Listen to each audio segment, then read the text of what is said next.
Bismillahirrahmanirrahim. Innal hamdalillah nahmaduhu wa nasta'inuhu wa nastaghfiruh wa na'udzu billahi min shururi anfusina wa sayyiati a'malina. Man yahdihillahu fala mudilla lahu wa man yudlil fala hadiya lahu. Asyhadu an la ilaha illallah wahdahu la syarika lahu wa asyhadu anna Muhammadan abduhu wa rasuluhu la nabiyya ba'dah. Qala Allah Ta'ala fil Qur'anil Karim, ya ayyuhalladzina amanu ittaqullaha haqqa tuqatih wa la tamutunna illa wa antum muslimun. Wa qala ya ayyuhan nasu ittaqu rabbakumul ladzi khalaqakum min nafsin wahidah wa khalaqa minha zawjaha wa bassa minhuma rijalan katsiran wa nisaa'a wattaqullaha alladzi tasaaluna bihi wal arham innallaha kana 'alaykum raqiba. Ya ayyuhalladzina amanu ittaqullaha wa qulu qawlan sadida yuslih lakum a'malakum wa yaghfir lakum dhunubakum wa may yuti'illaha wa rasulahu faqad faza fawzan 'azima. Amma ba'du fa inna asdaqal hadits kitabullah wa khairal huda huda Muhammadin sallallahu alaihi wasallam wa syarrul umuri muhdatsatuha fa inna kulla muhdatsatin bid'ah wa kulla bid'atin dhalalah wa kulla dhalalatin finnar. Ma'asyiral muslimin wa zumratal mu'minin, saudara dan saudariku sekalian, para pemirsa Al-Furqan TV yang semoga senantiasa diberkahi dan dirahmati oleh Allah Subhanahu wa taala.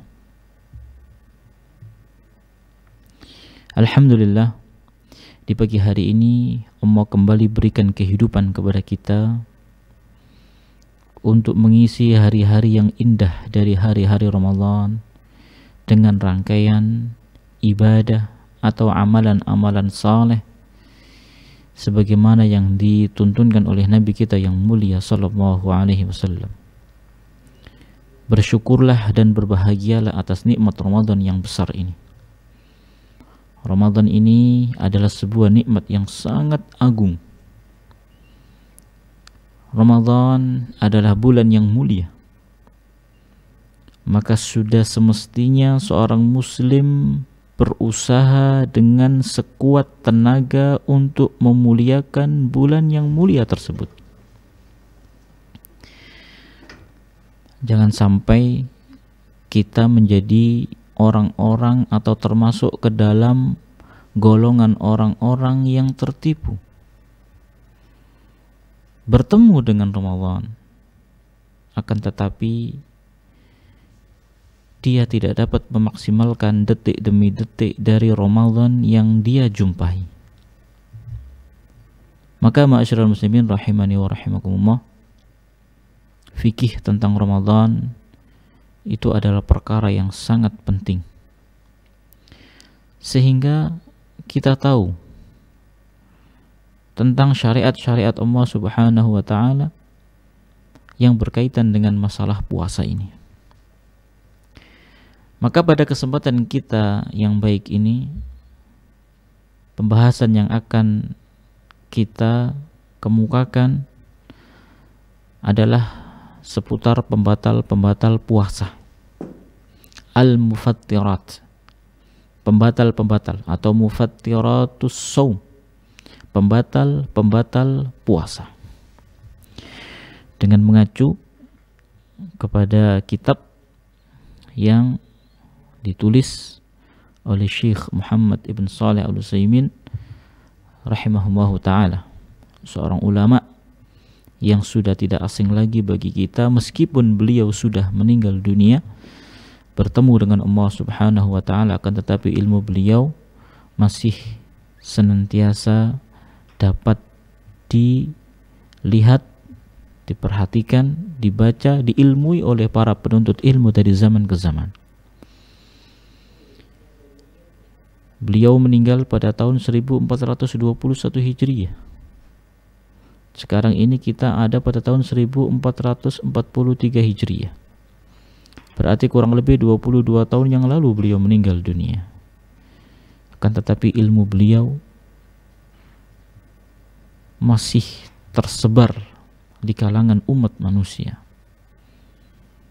Maka ma'asyiral muslimin, sungguh berbahagia tatkala seseorang itu bisa mendapatkan pahala dari Allah Subhanahu wa taala meskipun sudah meninggal dunia. Oleh karena itu, perhatikan betul sabda Nabi yang mulia SAW, "Idza mata ibnu Adam inqata'a 'amaluhu illa min salas." Apabila anak Adam itu meninggal dunia, terputus amalannya kecuali 3. Shadaqatin jariyah, aw ilmin yuntafa'u bihi, aw waladin salihin yad'u lah. Yang pertama adalah sedekah jariyah. Yang kedua adalah ilmu yang bermanfaat, dan yang ketiga adalah anak soleh yang senantiasa mendoakan kedua orang tuanya dengan doa kebaikan.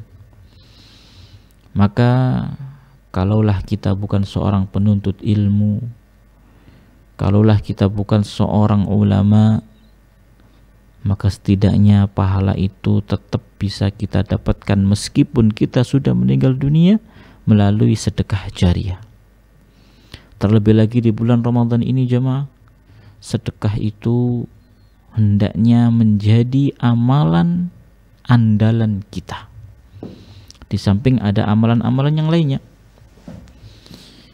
maka hendaknya kita semangat di dalam bersedekah. Apalagi kita berada di bulan yang mulia, bulan Ramadan. Begitu besar pahala yang Allah siapkan bagi para pecinta kebaikan, bagi orang-orang yang menginginkan kebahagiaan tidak hanya di dunia akan tetapi di akhirat juga. Kemudian ma'asyiral muslimin rahimani wa rahimakumullah, pentingnya kita mengetahui seputar pembatal-pembatal puasa agar kita tahu, kita mengilmui, sehingga kita tidak sampai terjerumus kepada pembatal-pembatal tersebut,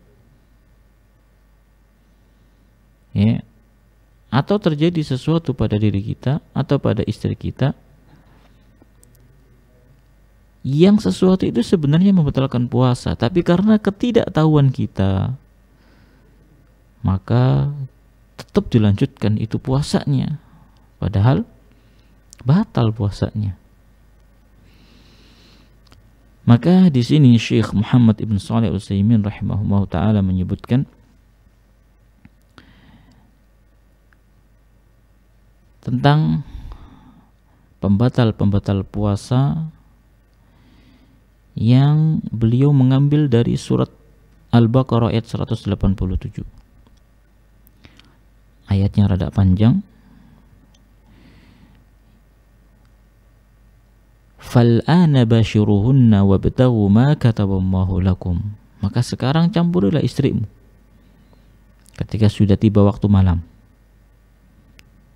Berarti mencampuri istri di waktu kita sedang berpuasa itu tidak dibolehkan, karena itu bisa membatalkan puasa kita. Maka hati-hati, jangan sampai kita melakukan sesuatu yang dapat menyebabkan puasa kita menjadi batal, seperti mencium. Kalau misalkan kita mencium istri kita, kemudian menjadi sebab keluarnya air mani, atau menjadi sebab kita nanti akan menggauli istri kita, padahal di saat itu kita sedang berpuasa, maka kalau sampai terjadi, puasanya menjadi batal. Maka hati-hati, mencium itu akan bisa mengarah kepada jima, menggauli istri.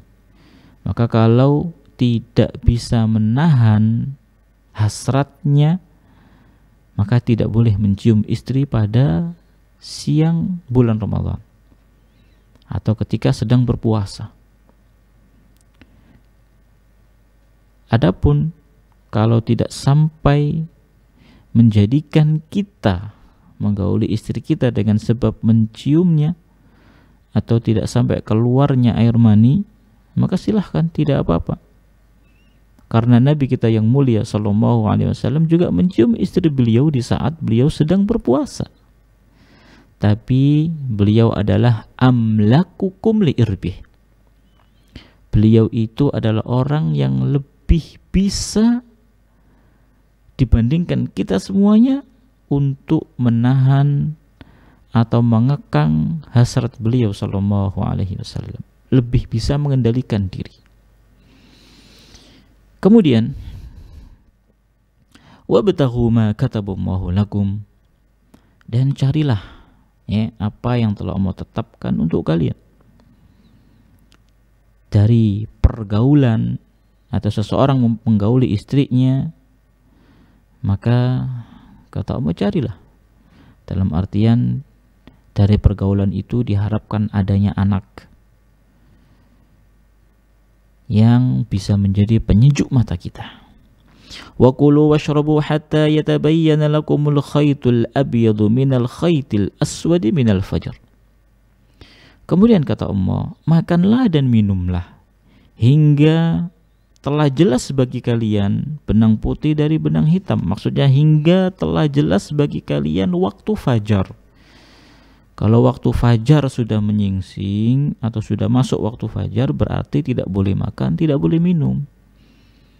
Maka dari ayat ini dapat kita fahami bahwasannya makan dan minum dengan sengaja di saat kita sedang berpuasa itu membatalkan. Maka hati-hati, itu membatalkan puasa. Adapun kalau lupa, misalnya lupa kalau dia sedang berpuasa, makan dia sampai kenyang, minum sampai puas, kemudian baru ingat, maka ini tidak masalah. Silahkan dilanjutkan puasanya. Dan puasanya tidak batal karena dia tidak tahu. Tapi kalau dia tahu, sadar, yakin dia sedang puasa, kemudian makan, batal puasanya. Tsumma atimmus shiyama ilal lail. Kemudian sempurnakanlah puasa Anda hingga datang waktu malam. Dimulainya waktu malam itu ketika matahari terbit. Ketika matahari terbenam. Itu dimulainya waktu malam. Ketika waktu berbuka, itu sudah masuk awal waktu malam. Berarti kita tidak boleh makan, minum, menggauli istri dari ayat ini mulai dari terbit fajar hingga terbenam matahari. Ya, jangan keliru jamaah. Jangan keliru dengan mengatakan mulai terbit matahari hingga terbenam matahari. Tapi mulai terbit fajar, yaitu ketika masuk waktu subuh, dan sampai terbenamnya matahari. Ini waktu puasa. Ya, ini waktu puasa. Maka dari sini kita dapat memahami pula bahwasannya imsak, menahan diri, al-imsaku, menahan diri dari makan dan minum ketika sesaat sebelum azan, 5 menit, 10 menit, misalkan kita sudah menahan diri, ini termasuk bentuk kekeliruan. Kalau difahami sudah tidak boleh makan dan minum. Allah Subhanahu wa taala membolehkan. Ya, membolehkan. Bahkan sahur itu sunnahnya di akhir waktu, bukan di awal-awal waktu. Jam 2 bangun sahur, ini tidak disunahkan oleh Nabi yang mulia SAW. Sahur itu sunnahnya diakhirkan. Kalau berbuka sunnahnya disegerakan, jangan dibalik. Sahur disegerakan, berbuka diakhirkan. Ini menyelisihi petunjuk Nabi yang mulia sallallahu alaihi wasallam. Maka disegerakan kalau berbuka. Kalau kita memang yakin matahari sudah terbenam, ya boleh berpatokan dengan ya jam yang akurat, ya patokan dengan waktu yang telah ada. Ya biasanya muadzin patokannya itu untuk memudahkan, tidak harus melihat matahari secara langsung. Ya, dan jamnya itu benar, ya, jam dindingnya itu benar, kemudian adzan, maka di saat itulah masuk waktu berbuka, maka segera berbuka. Kalau sahur diakhirkan. Ya, ini sunnah Nabi yang mulia sallallahu alaihi wasallam. Dan ingatlah jamaah, bahwasanya setiap apa yang dituntunkan oleh Nabi kita yang mulia SAW itu baik untuk kita. Pasti akan banyak kebaikan bagi diri kita. Sebaliknya kalau kita menyelisihi sunnah Nabi yang mulia SAW, maka keburukan yang akan menimpa kita. Contoh, tatkala kita disuruh untuk segera berbuka tapi tidak segera berbuka, maka yang terjadi ya mungkin waktu puasa kita lebih panjang, atau akan membahayakan diri kita, ya sedang asik ngobrol padahal sudah masuk waktunya berbuka, ya nggak segera berbuka. Pertama menyelisih sunnah Nabi, yang kedua mungkin dia akan ketinggalan sholat, ya asik ngobrol dengan temannya. Ini tidak diperbolehkan. Ya segera berbuka, kemudian segera penuhi panggilan Allah Subhanahu wa taala. Ini hati-hati jemaah. Puasa itu bukan ajang balas dendam. Kita jumpai sebagian manusia salah dalam menyikapi bulan Ramadan ini. Dia sibuk memikirkan menu buka puasa dari pagi hingga sore. Masak ini, bikin minuman itu. Dia lupa untuk beribadah kepada Allah Subhanahu wa taala. Rangkaian ibadah di bulan Ramadan ada amalan-amalan dahsyat yang harus kita jaga. Yang pertama adalah amalan-amalan wajib. Ini hendaknya kita jaga secara baik. Sholat misalnya, hendaknya kita berusaha untuk optimal dalam sholat kita. Jangan santai. Ketika adzan sudah berkumandang, segera berangkat menuju rumah Allah Subhanahu wa taala, menuju masjid untuk sholat berjamaah. Ya, sebisa mungkin jangan sampai ketinggalan rakaat. Bahkan kalau bisa jangan ketinggalan takbiratul ihram imam, karena ini adalah sebuah keutamaan. Tatkala kita segera berbuka, kemudian kita bisa bersegera menuju rumah Allah Subhanahu wa taala, maka banyak kebaikan yang akan kita dapatkan. Bulan Ramadan ini bulan berlomba dalam beramal kebaikan. Ketika bulan ini adalah bulan yang istimewa, hendaknya kita sholatnya pun harus istimewa. Berusaha untuk menjumpai takbiratul ihram imam. Maka ini ya pahala sholat kita semakin sempurna. Bahkan ada keutamaan secara khusus kalau kita menjumpai takbiratul ihram imam, maka kutibat lahu bara'atan, akan dibebaskan dari dua hal, bara'atun minan nifaq wa bara'atun minan nar, dibebaskan dari kemunafikan dan dibebaskan dari neraka Allah Subhanahu wa taala kalau bisa menjumpai takbiratul ihram imam selama 40 hari. Ya, tapi bukan berarti setelah itu ya asal-asalan sholatnya, tidak. Kita terus berusaha untuk mendapatkan takbiratul ihram imam. Disebutkan bahwasanya Imam Abu Hanifah rahimahullah taala, beliau tidak pernah ketinggalan takbiratul ihram imam selama 10 tahun. Tidak hanya 40 hari lagi, tapi 10 tahun jemaah. Maka hendaknya kita betul-betul fokus dengan Ramadan kita. Perhatikan ibadah-ibadah wajib, tunaikan secara maksimal, optimal. Demikian pula puasa. Puasa itu ada 3 tingkatan.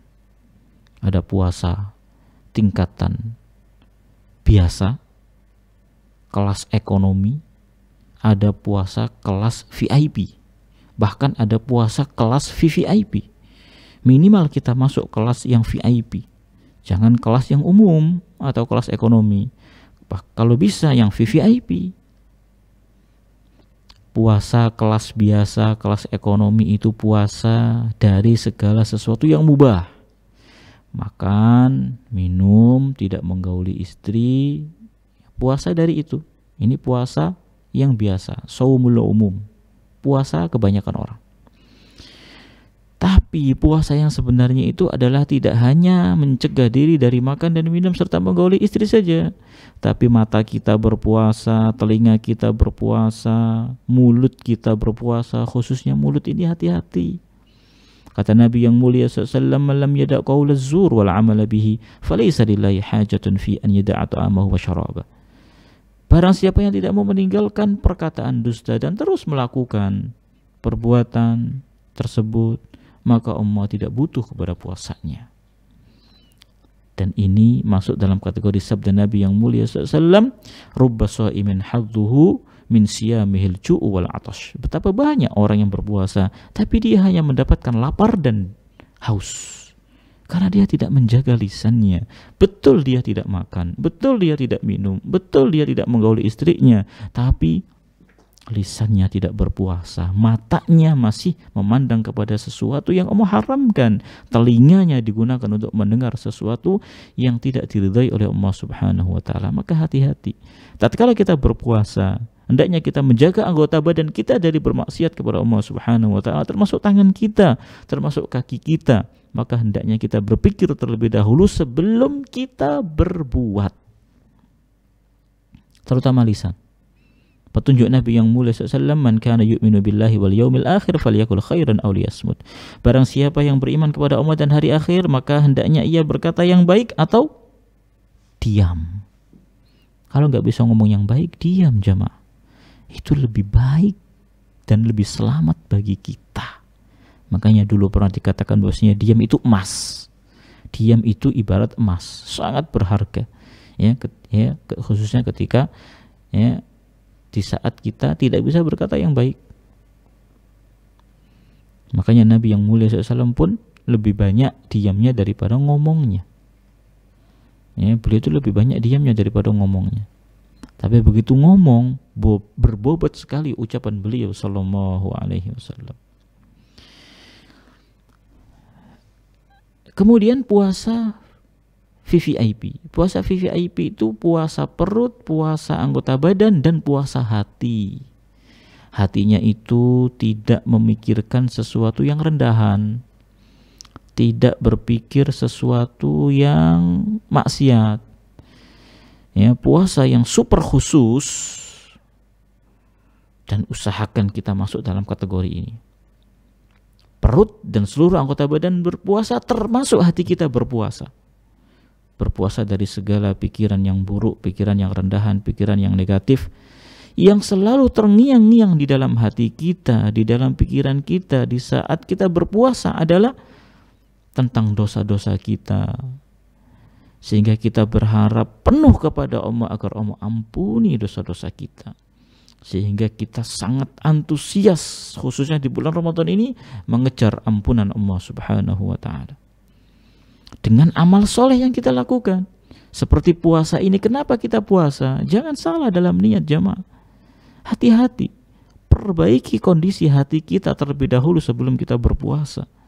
Dan itu lakukan setiap hari. Jangan sampai kita berpuasa itu karena tidak enak dengan tetangga, tidak enak dengan kawan. Tapi kita berpuasa itu karena iman dan wahtisaban. Karena iman dan mengharap pahala dari Allah Subhanahu wa ta'ala. Maka sebagai balasannya, ghufira lahu ma taqaddama min dhanbi. Maka akan diampuni dosa-dosanya yang telah lalu. Masya Allah. Jadi ini loh kenapa kita melakukan puasa di bulan Ramadan. Pertama karena keimanan. Ini adalah kewajiban yang Allah wajibkan kepada kita. Dan itu berarti manfaat bagi kita, pasti. Yang kedua, kita melakukan puasa itu ihtisaban. Kita berharap pahala dari Allah Subhanahu wa ta'ala. Dan puasa ini pahalanya sangat besar. Semakin tinggi kesabaran kita di dalam melakukan ibadah puasa ini, semakin besar pula pahala yang akan kita dapatkan. Kenapa? Karena Allah mengatakan innama yuwaffas sabiruna ajrahum bighairi hisab. Orang-orang yang sabar itu pahalanya tanpa batas. Dari sini dapat kita fahami pula bahwasanya sabar itu tidak ada batasnya jemaah. Memang di dunia ini kita dituntut untuk bersabar. bersabar dalam melaksanakan perintah, yang kedua bersabar dalam meninggalkan larangan, dan yang ketiga bersabar di dalam menghadapi atau menerima ketentuan Allah Subhanahu wa taala. Tatkala kita sakit, bersabar. Ya, kena musibah, bersabar. Itu ujian dari Allah Subhanahu wa taala. Ya. Kemudian ma'asyiral muslimin rahimani wa rahimakumullah. Di sini Syekh Muhammad Ibn Shalih Al-Utsaimin rahimahullah taala menyebutkan bahwasanya pembatal-pembatal puasa itu ada 7. Sab'al mufattirat sab'atu anwa'. Pembatal-pembatal puasa itu ada 7. Yang pertama adalah al-jima'. Menggauli istri di siang hari di bulan Ramadan. Ini tidak boleh. Kalau di malam hari boleh, ketika kita tidak berpuasa. Tapi ketika kita sedang berpuasa tidak boleh. Kemudian kata beliau, wa huwa a'dhamuha wa akbaruha isman. Dosa paling besar ketika kita menggauli istri kita di saat kita sedang menjalankan ibadah puasa. Maka kata beliau, famata jama'a as-shaimu batala shaumuhu fardhan kana aw naflan. Kapan saja seorang yang sedang berpuasa itu, baik puasa sunnah maupun puasa wajib, kemudian di saat dia berpuasa dia menggauli istrinya, maka langsung batal puasanya. Summa in kana fi nahari Ramadan, kemudian kalau menggauli istri itu terjadi di siang hari di bulan Ramadan, sedangkan puasa di bulan Ramadan ini adalah wajib, maka lazimahu ma'al qada'il kafarah al-mughalladhah. Maka sebagai hukumannya dia harus mengganti puasa tersebut. Kalau 1 hari ya 1 hari, bukan mengganti puasa sebulan penuh. Mengganti puasa 1 hari yang batal itu di saat dia menggauli istrinya. Kalau sampai terjadi pergaulan ya di siang hari di bulan Ramadan, maka dia harus mengqadha, puasanya batal. Dan tidak hanya qadha, ada kafarah mughalladhah. Ya, ada sesuatu yang harus dilakukan sebagai hukuman bagi dia, dan hukumannya mughalladhah, diberatkan. Apa itu? Wahiya idku raqabah, yaitu membebaskan budak mukminah yang beriman, satu orang budak. Tapi zaman sekarang sudah tidak ada budak, jemaah. Fa illam yajid fasiyamu syahraini mutatabi'ain. Kalau enggak ada budak gimana? Ya, zaman sekarang seperti zaman sekarang ini ya, yang saya ketahui tidak ada lagi perbudakan, tapi suatu saat akan kembali lagi ya perbudakan ini. Makanya tetap ada dalam fikih pembahasan masalah budak ini. Kalau tidak ada, maka puasa 2 bulan berturut-turut. 2 bulan berturut-turut, jemaah. Ya, kalau kita ini puasa Ramadan 1 bulan. Tapi kalau menggauli istri sekali saja pada bulan Ramadan ketika kita sedang berpuasa, waliyadzubillah, maka Allah hukum, ya, berikan hukuman kepada orang yang menggauli istrinya di saat dia sedang berpuasa dengan puasa 2 bulan berturut-turut. La yuftiru bainahuma illa li'udrin syar'i. Tidak boleh ada jeda berturut-turut kecuali ada udzur syar'i, ka'iyamil idain, seperti hari raya Idul Fitri maupun Idul Adha. Memang diharamkan tidak berpuasa, jadi hanya jeda itu saja. 1 Syawal ya, dia tidak boleh berpuasa. 10 Dzulhijjah dia tidak boleh puasa. Ya. Demikian pula dengan hari tasyrik. Ya. Tidak berpuasa dia. Setelah itu baru lanjut lagi puasanya. Ini tidak mengapa. Kalau ada sesuatu yang memang diizinkan oleh syariat untuk tidak puasa di waktu tersebut, dan tetap dihitung 2 bulan berturut-turut. Tapi kalau tidak ada udzur, ya, baik udzur sakit maupun udzur safar, atau memang tidak boleh puasa oleh syariat seperti pada hari raya tadi dan hari tasyrik, maka dia tidak boleh tidak berpuasa, harus berpuasa. Bagaimana kalau misalkan tidak ada udzur syar'i, dia tidak berpuasa di hari itu, besoknya baru berpuasa lagi, maka harus ngulang. Lihat, betul-betul berat hukumannya. Makanya hati-hati jemaah. Ya, betul-betul jaga diri ketika kita sedang berpuasa, karena ini ibadah yang mulia. Ya, menggauli istri itu kaitannya dengan syahwat. Ya, puasa itu kita sedang berusaha mengekang syahwat kita. Ya, dalam rangka beribadah kepada Allah Subhanahu wa taala. Ya, yada'u ta'amahu wa syarabahu wa syahwatahu min ajli. Dia meninggalkan makan, minum dan yang diinginkan oleh hawa nafsunya, ya, oleh syahwatnya karena aku, kata Allah Subhanahu wa taala. Makanya Allah balas dengan pahala yang besar.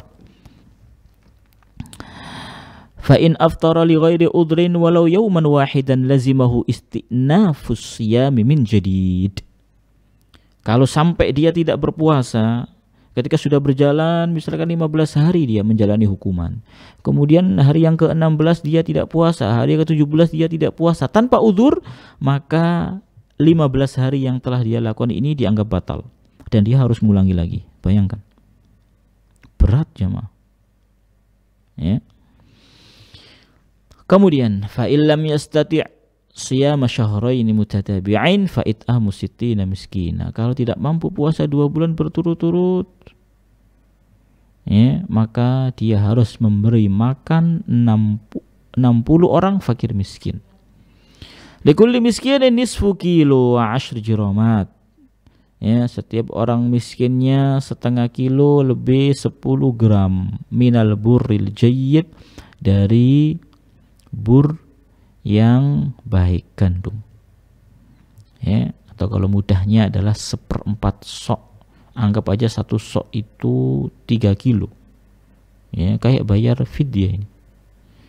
Berarti 1/4-nya 750 gram. Ya, 750 gram. Atau 3/4 kilo. Kemudian yang kedua adalah inzalul mani bikhtiyarihi. Keluarnya air mani dengan pilihan dia, sengaja mengeluarkan air mani. Baik dengan mencium, dengan menyentuh, atau dengan melakukan onani. Mencium istri keluar air mani, menyentuh istri keluar air mani, atau sengaja melakukan onani sehingga keluar air mani. Ini membatalkan puasa. Tapi kalau mencium tidak sampai keluar air mani, tidak membatalkan puasa. Menyentuh istri tidak menyebabkan keluar air maninya, tidak membatalkan puasa. Ini hati-hati. Li'anna hadza minasyahwa allati la yakunu shaumu illa bijtinabiha. Karena ini termasuk syahwat yang hendaknya orang itu ketika berpuasa menjauhinya. Ya. Kemudian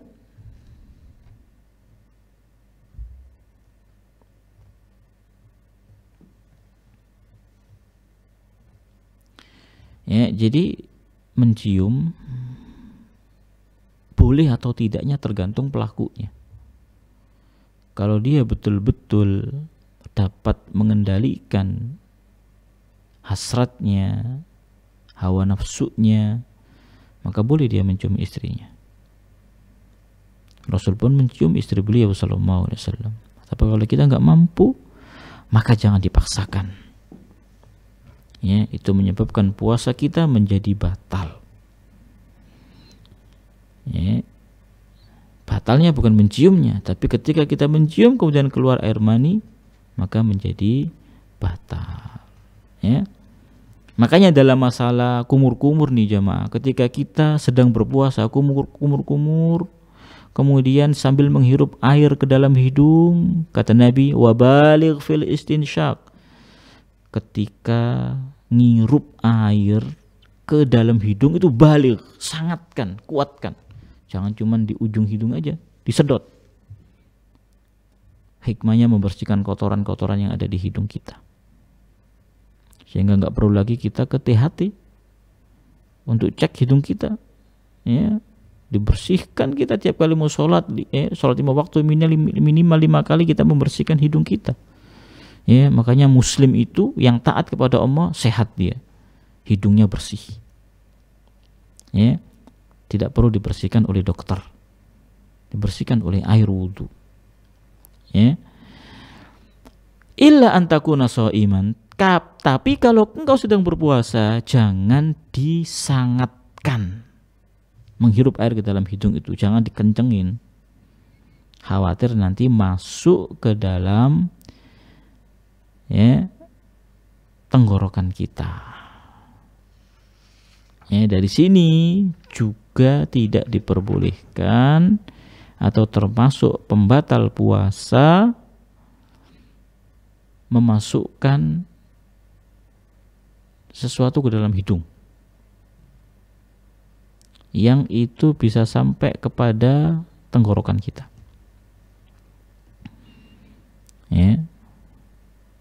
Yang bisa sampai kepada tenggorokan kita.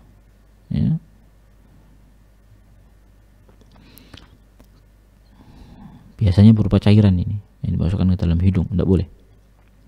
Terus bagaimana kalau kita keluar air mani karena ihtilam? Ihtilam itu mimpi basah. Batal nggak puasanya? Tidak. Demikian pula ketika kita at-tafkir al-mujarrad anil amal, membayangkan sesuatu, namun hendaknya kita tidak melakukan itu, jemaah. Tadi sudah saya singgung. Hendaknya hatinya juga puasa. VVIP ini, jemaah. Jangan berpikir yang tidak baik. Memikirkan waliyadzubillah tentang jima, sehingga keluar air maninya tanpa onani, dia tahu-tahu keluar. Karena dia memikirkan itu, maka ini tidak membatalkan puasa. Tapi kalau memikirkan kemudian tangannya bertindak, kemudian keluarlah air mani, batal puasanya. Jadi kalau mimpi basah itu di luar kehendak orang yang berpuasa, dia mimpi kemudian keluar air mani, maka ini tidak ada masalah. Demikian pula berpikir tadi, tapi hendaknya dijauhi. Kalau mau berpikir seperti itu dia, maka ini termasuk sesuatu yang dimaafkan. Kenapa? Karena Nabi yang mulia SAW mengatakan, innallaha tajawaza an ummati ma haddasat bihi anfusaha ma lam ta'mal aw tatakallam. Sesungguhnya Allah Subhanahu wa taala itu ngampuni, memaafkan. Sesuatu yang terbisikkan di dalam hati seseorang selama dia tidak mengeksekusinya bisikan tersebut dengan amalan atau berbicara. Selagi belum terucap, selagi belum diamalkan, maka belum dihitung oleh Allah Subhanahu wa taala. Tapi seorang mukmin yang menginginkan keimanan yang sempurna, hendaknya betul-betul menjaga hatinya dari segala sesuatu yang tidak manfaat. Kemudian yang ketiga, al-aklu awisyurubu, makan dan minum dengan sengaja, bukan lupa. Maka ini membatalkan puasa. Baik makan dan minum ini dari mulut atau dari hidung. Kok bisa dari hidung? Iya. Orang kalau sakit nih jemaah, mungkin diinfus melalui hidung misalnya, sebagai ganti dari makanan dia, maka ini juga membatalkan puasa.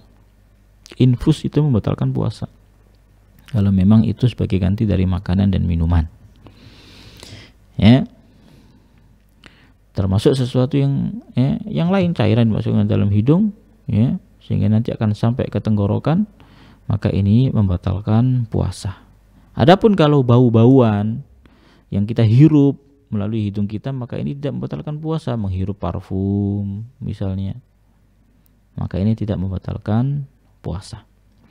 Yang keempat adalah segala sesuatu yang dihukumi seperti makan dan minum. Seperti transfusi darah.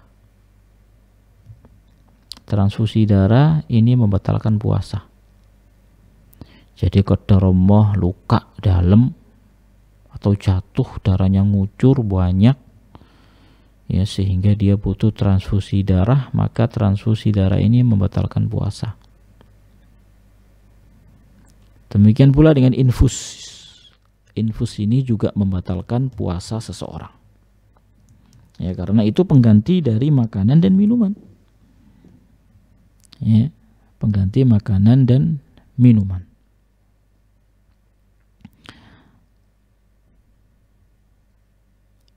Jadi bukan semata-mata adanya makanan atau minuman yang sampai di tenggorokan kita.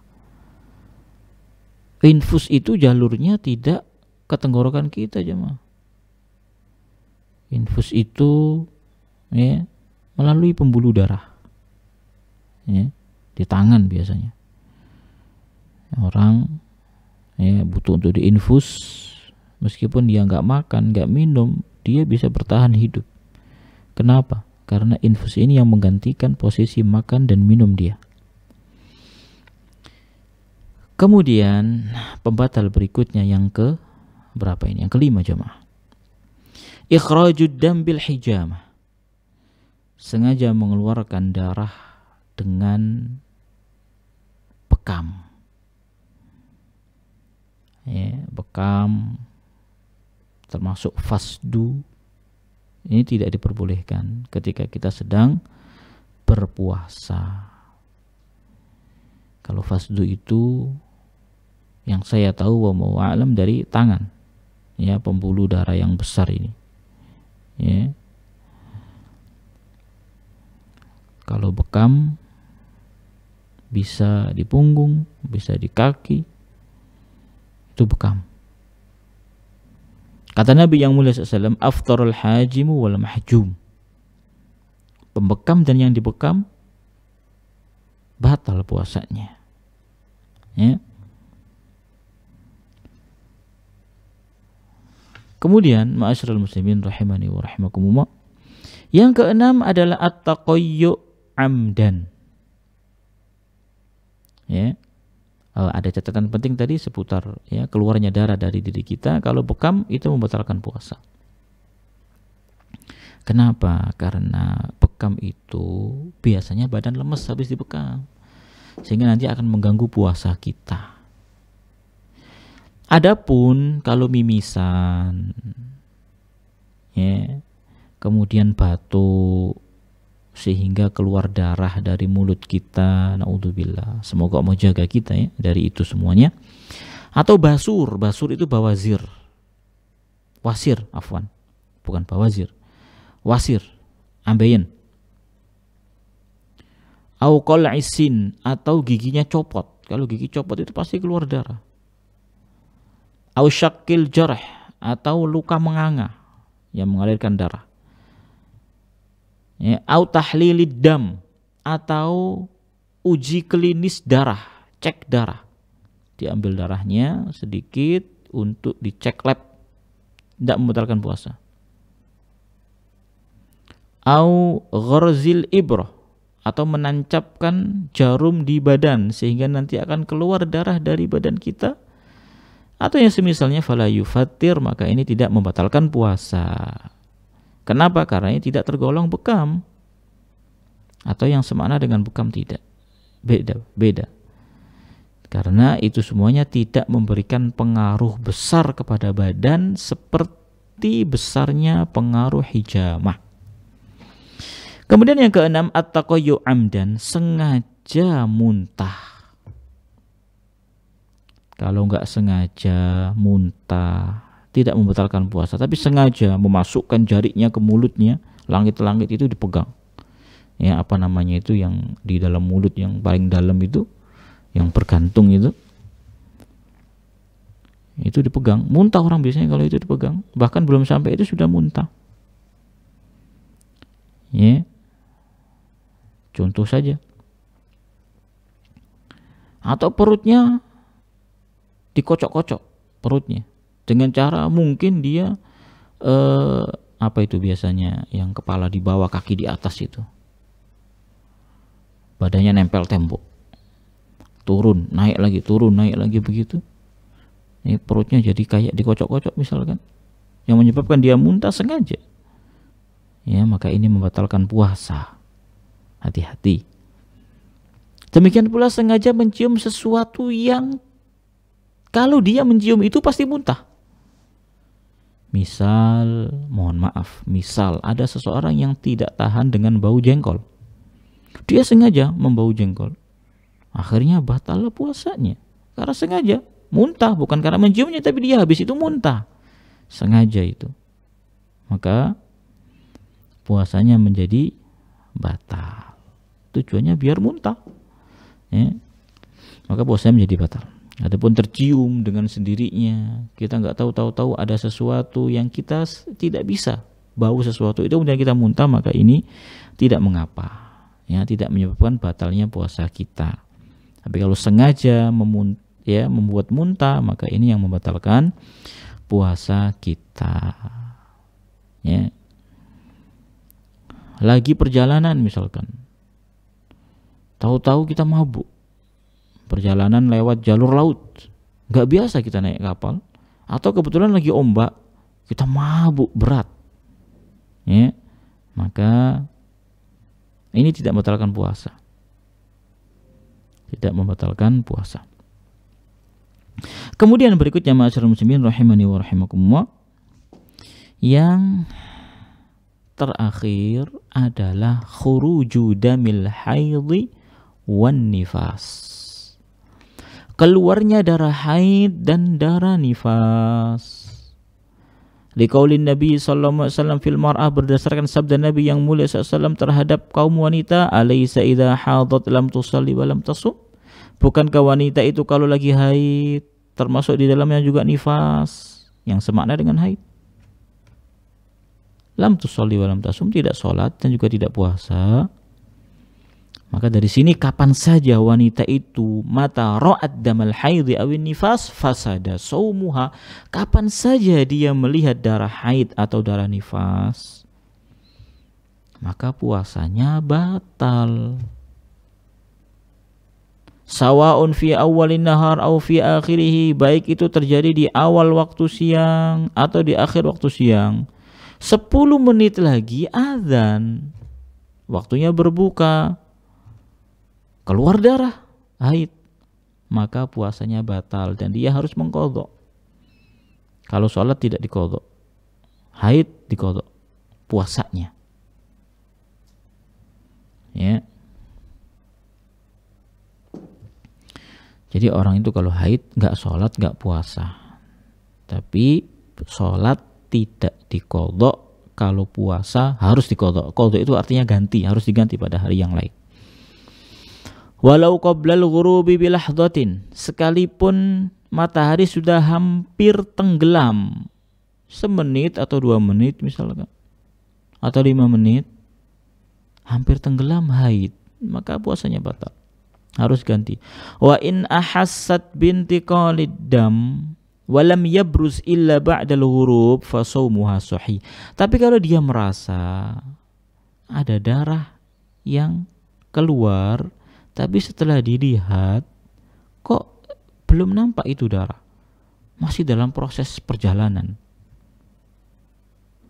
ya, kemudian baru nampak itu darah setelah terbit matahari, setelah terbenamnya matahari, baru betul-betul nampak keluar itu darahnya, tidak sekedar terasa ngalir tapi ada darahnya, dilihat ada. Fasaumuha sahih, maka puasanya ini sahih, dihitung sebagai puasa dan tidak perlu dia mengqadha pada hari itu.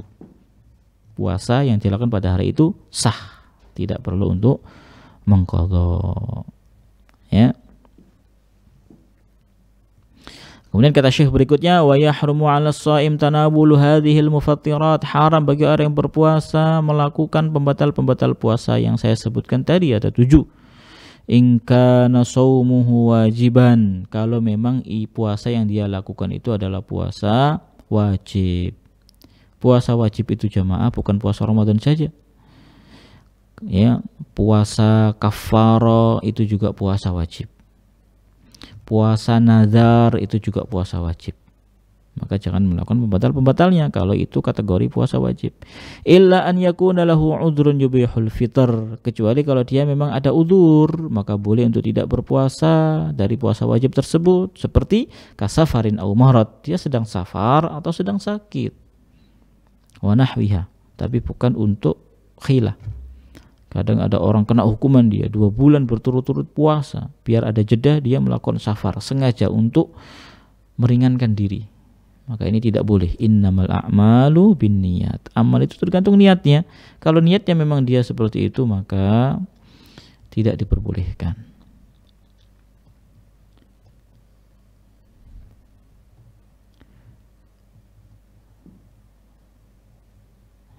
Summa in tanawalaha fi nahari Ramadan li ghairi udhrin wajib alaihi al-imsak. Kalau dia melakukan pembatal-pembatal itu di saat dia sedang puasa di bulan Ramadan tanpa ada udzur, maka wajib bagi dia untuk melanjutkan puasanya meskipun batal, untuk menghormati puasa. Al-imsak baqiyatul yaum, sisa waktu yang ada. Ya, dia makan dan minum sengaja ketika azan zuhur dia makan.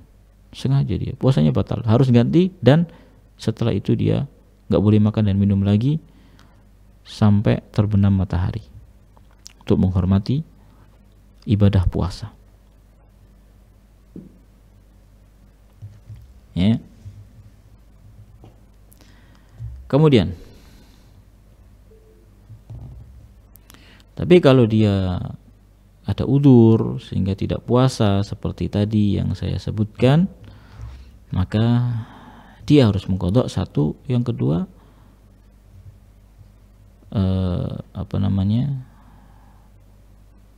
tidak melanjutkan imsaknya. Imsaknya itu menahan diri dari makan dan minum juga tidak ada masalah.